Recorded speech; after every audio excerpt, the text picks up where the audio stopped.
Pwede tayo magpa-customize. Double size, single bed, queen size bed, king bed. King size bed, pwede rin po.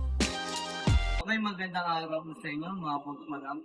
Thank you, Lord. May panibago tayong gawa ngayon. Ito po, malaking ama. All panel. Ito po kahaba.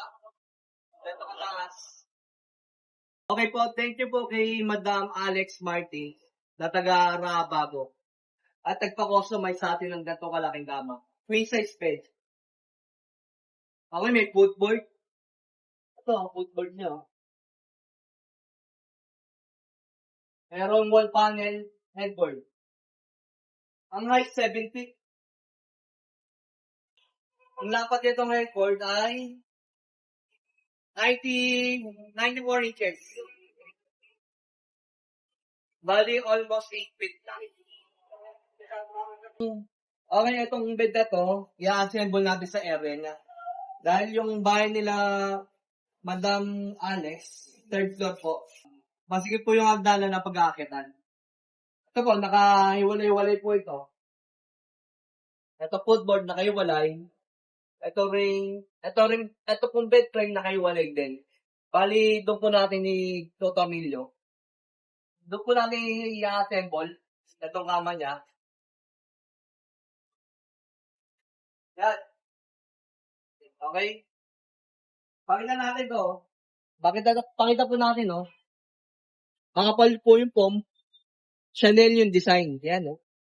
Dito rin sa headboard, no? Pakita natin. Bali, itong mga headboard na to ay hiwalay-walay din. Ito po, nakahiwalay po lahat yan. Nakahiwalay po, doon po natin ididikit sa batter nila. Then, pakita natin gano'ng kakapal yung ano. Pakita natin kung gano'ng kakapal yung wall panel. Yan, oh, kapal, oh. Velvet, ang ganda, oh.